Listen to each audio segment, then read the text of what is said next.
जून है, गर्मी पसीने छुड़ा रही है, देश का राजनीतिक पारा भी हाई है। आरसीपी सिंह का पत्ता जेडीयू ने काटा तो मुख्तार अब्बास नकवी का भाजपा ने। अब दोनों का मंत्री पद खतरे में है। राजस्थान, हरियाणा से लेकर मुंबई तक कांग्रेस विधायकों की बाराबंदी में व्यस्त है। कानपुर दंगे से त्रस्त है। सोनिया गांधी कोरोना पॉजिटिव हो गई हैं, साथ में प्रियंका भी। एस जयशंकर यूरोप के घर में ऐसी बात कर आए हैं जिससे उनकी तुलना पहले पीएम नेहरू के यूएनओ वाले भाषण से की जा रही है। यूक्रेन रूस की जंग जारी है। कांग्रेस छोड़ने वालों की संख्या भारी है। नमस्कार दोस्तों, मैं हूं कोमल और हाजिर हूं इनसाइटर लाइव के साप्ताहिक कार्यक्रम पॉलिटिकल वीकली विद कोमल के साथ। आइए आज चर्चा करते हैं इस हफ्ते की 5 बड़ी खबरों की।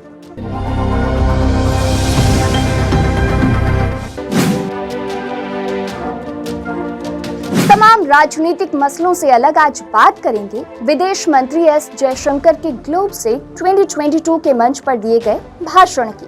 पहले आप उस क्लिप को सुन लीजिए, फिर इस पर हम चर्चा करेंगे। I mean, I'm partly reacting to the previous observation. You know, somewhere Europe has to grow out of the mindset that Europe's problems are the world's problems, but the world's problems are not Europe's problems. That if it is you, it's yours. If it is me, it's ours. I think that's something, and I see, reflections of that. तो आपने सुना, इसे कहते हैं आपको अपना स्थान दिखाना। जयशंकर ने साफ कहा कि यूरोप को इस मानसिकता से बाहर निकलना होगा कि यूरोप की समस्याएं दुनिया की समस्याएं हैं और दुनिया की समस्याएं यूरोप की समस्याएं नहीं है। जयशंकर की साफ गोई आम जनता से लेकर विपक्षी दलों के नेताओं को भी पसंद आई। राज्यसभा सांसद और शिवसेना नेता प्रियंका चतुर्वेदी ने लिखा कि जयशंकर ने अपनी बातों से पंडित नेहरू के गुटनिरपेक्ष आंदोलन को बड़े साफ ढंग से समझा दिया। जयशंकर की टिप्पणी को भारत के प्रथम प्रधानमंत्री पंडित जवाहरलाल नेहरू की सोच का विस्तार बताया जा रहा है। इसमें शक नहीं कि दोनों के शब्द और विचार काफी हद तक मिलते हैं। 70 साल से भी ज्यादा के अंतराल पर हुई इन 2 टिप्पणियों में भारत की विदेश नीति का सार छिपा हुआ है। दरअसल एस जयशंकर उस मंच पर भारत की विदेश नीति पर चर्चा करने बैठे थे। रूस से तेल और गैस खरीदने के फैसले पर उनकी टिप्पणी आई है। जयशंकर का ऐसा कहना है कि इस बात का संकेत था कि भारत रूस के खिलाफ प्रतिबंध लगाने की अमेरिका और यूरोप की रणनीति का हिस्सा नहीं बनना चाहता है। जब ये पूछा गया कि अमेरिका और चीन के नेतृत्व वाले 2 खेमों में से भारत की जगह कहाँ है, तो जयशंकर ने कहा कि वो इस विचार से सहमत नहीं है कि भारत को किसी एक पक्ष को चुनने की जरूरत है। जयशंकर ने जवाब में कहा कि ये आपकी धारणा है जो आप मुझ पर थोपने की कोशिश कर रहे हैं और मुझे ये स्वीकार नहीं। उन्होंने बड़े गौरव के साथ कहा कि मैं दुनिया की आबादी का 5वां हिस्सा हूँ। मैं दुनिया की 5वीं या 6ठी सबसे बड़ी अर्थव्यवस्था हूँ। इतिहास सभ्यता को भूल जाइए, पर मुझे लगता है कि सबको पता है कि मैं अपने पक्ष का अधिकारी हूँ। करीब 74 साल पहले 1948 में संयुक्त राष्ट्र महासभा के मंच से नेहरू ने जरूर यूरोप को खरी खोटी सुनाई थी। भारत तब नया नया स्वतंत्र हुआ था और संयुक्त राष्ट्र को अस्तित्व में आए बस 3 साल हुए थे। यूरोप के जिक्र से शुरुआत करते हुए तब नेहरू ने कहा था, क्या मैं एशिया के प्रतिनिधि के रूप में ये कह सकता हूँ कि हम यूरोप का उसकी संस्कृति और मानव सभ्यता में आगे बढ़ने के लिए सम्मान करते हैं? क्या मैं ये कह सकता हूँ कि यूरोपियन समस्याओं को सुलझाने में हमारी भी उतनी ही दिलचस्पी है? लेकिन क्या मैं ये भी कह सकता हूँ कि दुनिया यूरोप से कहीं बड़ी है और आप अपनी समस्याएं ये सोचकर नहीं हल कर पाएंगे कि दुनिया की समस्याएं मुख्य रूप से यूरोप की समस्याएं ही हैं?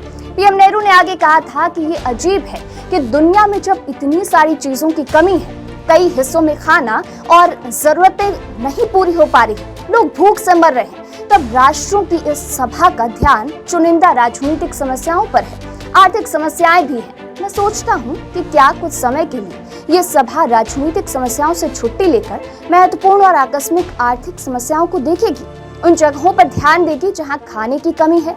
और अब एस जयशंकर ने भी इसी प्रकार की बातें कही हैं। ऐसे में हम भारतीयों के लिए गर्व का क्षण है, वहीं यूरोप के लिए आत्ममंथन का, कि उनकी समस्याओं को ही दुनिया की समस्या नहीं माना जा सकता है। हो गई गंभीर चर्चा, अब जरा बात करते हैं कानपुर हिंसा की। कानपुर में जिस प्रकार जुमे की नमाज के बाद उन्मादी भीड़ ने बवाल काटा, वो किसी भी स्थिति में सही नहीं कहा जा सकता है।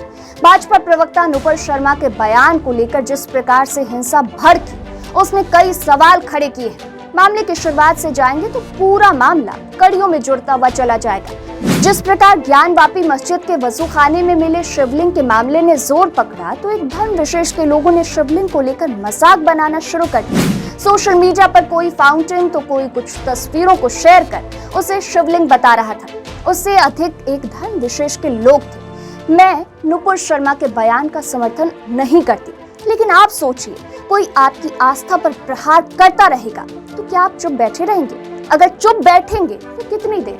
एक समय ऐसा भी आएगा जब आप फटेंगे और फिर आप नुपुर शर्मा की तरह कोई बयान दे देंगे जिसे मुद्दा बना दिया जाएगा। फिलहाल कानपुर हिंसा मामला सामने आने के बाद से योगी सरकार की कार्रवाई जारी है। ADG law and order Prashant Kumar ने साफ कहा है कि ऐसी कार्रवाई होगी कि कोई आगे से पत्थर उठाने से भी डरेगा। कानपुर के यतीम खाना के चौराहा के पास हिंसा में शामिल आरोपियों के वीडियो फुटेज के आधार पर पहचान कर गिरफ्तारियां चल रही हैं। मामले के मुख्य आरोपी हयात जफर हाशमी को पुलिस ने गिरफ्तार कर लिया है। उसे 14 दिनों की पुलिस रिमांड में भेजा गया है। हयात जफर ने ही कानपुर में पोस्टर लगाकर बाजार बंद कराने और जेल भरो आंदोलन की बात कही थी। पुलिस की गिरफ्तारी की सूचना के बाद से परिजन परेशान हैं। कह रहे हैं कि हयात जफर ने तो आंदोलन वापस ले लिया था, लेकिन योगी बाबा की पुलिस तो शुक्रवार की शाम से ही एक्शन में है। यकीन नहीं हो तो इस वीडियो को देख लीजिए।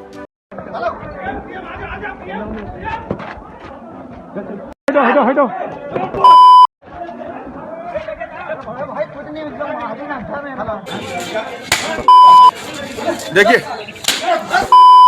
अबे क्या कर रहे हो यार? दिखाओ, जूम खोलो।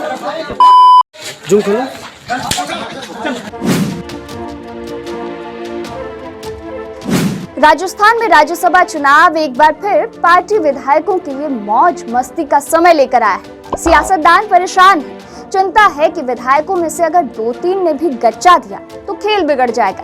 10 जून को चुनाव से पहले विधायकों की खूब खातिरदारी हो रही है। कांग्रेस अपने विधायकों को उदयपुर की ताज अरावली होटल में 12 बंदी में रखे हुए हैं। जो छूट गए हैं उन्हें भी लाया जा रहा है। राज्यसभा चुनाव को राजस्थान के सीएम अशोक गहलोत की अग्नि परीक्षा के रूप में देखा जा रहा है। इस 12 बंदी में विधायकों की मौज है। अरावली की वादियों के बीच विधायक उदयपुर में क्वालिटी टाइम बिता रहे हैं। पुरुष विधायक जहां क्रिकेट, टेनिस और स्विमिंग करते हुए दिख रहे हैं, तो वहीं महिला विधायक अंतर्राष्ट्रीय खेलती हुई नजर आ रही है। अंतर्राष्ट्रीय में मंत्री ममता भूपेश ने जिंदगी एक सफर है सुहाना, यहाँ कल क्या हो किसने जाना गाना गाया। इसके बाद क्या हुआ तेरा वादा सहित कई गाने गाए, लेकिन कल क्या हो किसने जाना ट्रेंड में है। हरियाणा के कांग्रेसी विधायकों को छत्तीसगढ़ में ठहराया गया है। अब आगे क्या होता है ये तो 10 जून को पता चल जाएगा। दिल्ली वाले मंत्री जी गिरफ्तार हो गए। हाँ, वही सत्येंद्र जैन।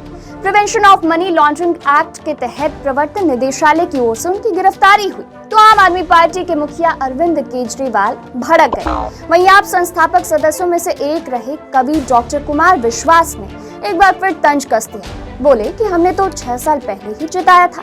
अब सत्येंद्र जैन गिरफ्तार हुए तो केजरीवाल को डर सताने लगा है। अब तक कानून और भ्रष्टाचार के खिलाफ जीरो टॉलरेंस की बात करने वाले दिल्ली सीएम को ईडी की कार्रवाई नागवार गुजर रही। कह रहे हैं कि मुझे जानकारी मिली है कि डिप्टी सीएम मनीष सिसोदिया की भी गिरफ्तारी हो सकती है। अब मनीष सिसोदिया भी परेशान होंगे, कहाँ मेरा नाम लेके फंसा रहा है। ईडी ने जांच शुरू कर दी और कोई गड़बड़ी हुई तो मुझे भी ये जेल भिजवाएगा। एक्चुअली दिल्ली की राजनीति में केजरीवाल अब खुद को सुप्रीमो वाले अंदाज में लाने की कोशिश में है। ऐसे में मनीष सिसोदिया पर कार्रवाई हुई तो उनके लिए ये पदवी पाना अधिक मुश्किल रह नहीं जाएगा। तो हम बात कर रहे थे सत्येंद्र जैन की। पीएमएलए केस में उन्हें 9 जून तक ईडी की हिरासत में भेजा गया है। दिल्ली हाईकोर्ट में उनकी गिरफ्तारी को लेकर दी गई अर्जी खारिज हो चुकी है। मुश्किलें बढ़ रही हैं। इधर राजनीति अपरंपार है। 5वें नंबर पर आज कई खबरें हैं। सोनिया गांधी और प्रियंका गांधी के कोरोना पॉजिटिव होने की, उनके शीघ्र स्वस्थ होने की कामना करने वाले पीएम नरेंद्र मोदी से जल्दी ठीक होने की क्यों कामना किए जाने वाले सवालों की, आरएसएस चीफ मोहन भागवत के हर मस्जिद से शिवलिंग न खोजने की सलाह की, लेकिन आज मैं आप लोगों से इजाजत लेते हुए युवा दिलों की धड़कन बने केके यानी कृष्ण कुमार कुन्नत के आकस्मिक निधन पर उन्हें श्रद्धांजलि देना चाहूंगी। केके के गाने युवाओं को प्रेम की भावनाओं को जानने और समझने में मदद करता है। केके के गाने आपको अलग ही दुनिया में लेकर जाता है। केके का वो गाना यारों दोस्ती दोस्तों के बीच आज भी काफी लोकप्रिय है। इसे यूथ एंथम कहें तो गलत नहीं होगा। केके का गाया पहला गाना तड़प तड़प के हर उस युवा के दिल को सुकून देता है जिसका दिल टूटा हो। केके की जादुई आवाज का एहसास उनके हर गाने से आप कर सकते हैं। केके के गाने आपको प्यार की अलग ही लेवल पर लेकर जाता है। रोमांटिक गीतों में केके अलग ही छाप छोड़ते थे। उनके गानों में एक अजीब सी कसक थी, जब भी सुनिए तो दिल को छू जाती है। अलविदा हम सब के अजीज केके। आज के लिए बस इतना ही। अपनी दोस्त को दीजिए इजाजत। अगले हफ्ते फिर मिलूंगी नए टॉपिक के साथ। देश दुनिया की तमाम खबरों के लिए बने रहिए इनसाइडर लाइव के साथ। नमस्कार।